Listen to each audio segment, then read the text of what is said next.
Gold trusted gold buyers తాకట్టులో ఉన్న బంగారాన్ని విడిపించి ఈ రోజు ఉన్న మార్కెట్ ధరకే కొనబడును. మరిన్ని వివరాలకు సంప్రదించండి 7771077720.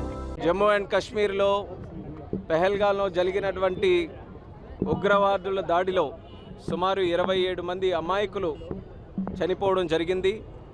ఆ యొక్క సంఘటనని తీవ్రంగా ఖండిస్తున్నాం. కేవలం మేమే కాదు, శ్రీకాకుళం పట్టణం మొత్తం కూడా ఈరోజు ఖండిస్తూ ఈరోజు క్యాండిల్ ర్యాలీ కూడా నిరసనగా ఈ కార్యక్రమం చేస్తున్నాం. అలాగే భారతీయులందరూ కూడా ఐకమత్యంగా ఇటువంటి చర్యను అందరూ కూడా ఖండిస్తున్నారు. పిరికిపంద చర్య, అమాయకులపైన దాడి చేయడం, ఉగ్రవాదానికి భారతదేశంలో ఎక్కడ కూడా చోటు లేదు. అదే విషయం మీద మన ప్రధానమంత్రి నరేంద్ర మోదీ గారు అనేక సందర్భాల్లో దీని మీద ఉక్కుపాదం మోపుతూ ఎన్నో కార్యక్రమాలు చేశారు.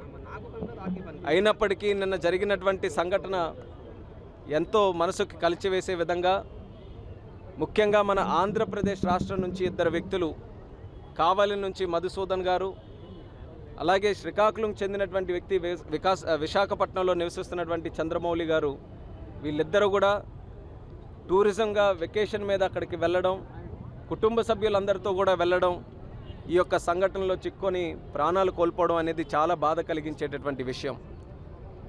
మరి ఆ కుటుంబాలకి ప్రగాఢమైనటువంటి సానుభూతి తెలియజేసుకుంటూ, మరి అలాగే సివిల్ ఏవియేషన్ మినిస్టర్గా నిన్ననే మన హోమ్ మినిస్టర్ గారు అమిత్ షా గారు వెంటనే మాట్లాడి, శ్రీనగర్ నుంచి దేశ నలుమూలల నుంచి ఉన్నటువంటి పర్యాటకులు ఎవరైతే ఉన్నారో తిరిగి క్షేమంగా వాళ్ళ తాలూకా స్వస్థలాలకి చేరుకోవడానికి ఏర్పాట్లు చేయమని ఆయన కూడా ఆదేశాలు ఇవ్వడం జరిగింది.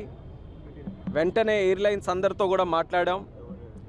నిన్న రాత్రి అన్ని ఏర్పాట్లు కూడా చేసి ఈరోజు సుమారు 7 ఉన్న ఫ్లైట్ల కంటే అదనంగా ఢిల్లీకి కానీ ముంబైకి కానీ అదనంగా ఒక 7 ఫ్లైట్లు వేయించి సుమారు ఇప్పటికి మనం చూసుకుంటే 4500 ప్యాసింజర్స్ వరకు ఈరోజు ఒక 30-35 ఫ్లైట్లలో తిరిగి తీసుకొని రావడం జరిగింది.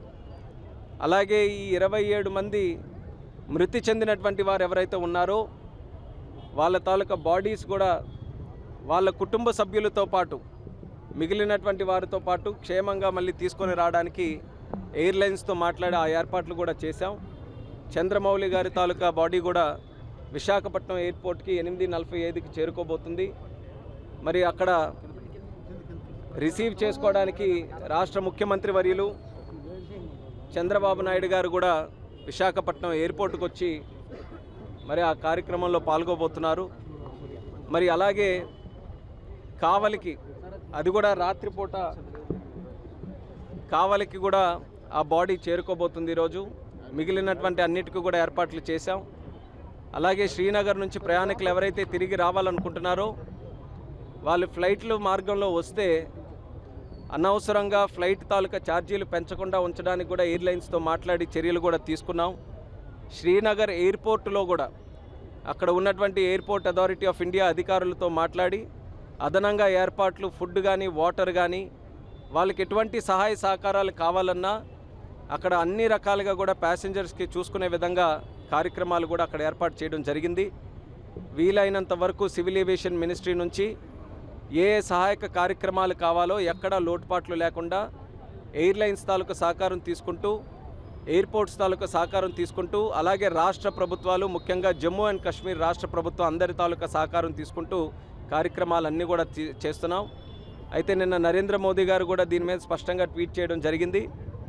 ఎవరైతే ఈ చర్యలకి పాల్పడ్డారో విడిచిపెట్టే ప్రసక్తే లేదు, జస్టిస్ ఖచ్చితంగా చేస్తామని చెప్పి మోదీ గారు చేశారు. మోదీ గారి మీద ప్రతి ఒక్క దేశ పౌరుడికి అందరికీ కూడా నమ్మకం ఉంది. ఆయనతో పాటు దేశం మొత్తం ఈరోజు నిల్చుంటుంది. ఏ కారణంతో ఇలాంటి సంఘటన చేసినా ఈరోజు భారతదేశం అంతా కూడా మరింత యూనిటీగా దీన్ని వ్యతిరేకించడానికి, దీని మీద పోరాటం చేయడానికి అందరం కూడా కలిసికట్టుగా నిలబడుతున్నాం. మరి రాబోతున్న రోజుల్లో దీనికి పాల్పడినటువంటి వారు తగిన మూల్యం చెల్లించబోతున్నారనేది కూడా ఈ సందర్భంగా తెలియజేస్తున్నాను. మరిన్ని వీడియోస్ కోసం ఛానల్ ని సబ్స్క్రైబ్ చేయండి. లేటెస్ట్ అప్డేట్స్ కోసం వాట్సాప్ ఛానల్ ని ఫాలో అవ్వండి. ఆ లింక్ డిస్క్రిప్షన్ లో ఉంది.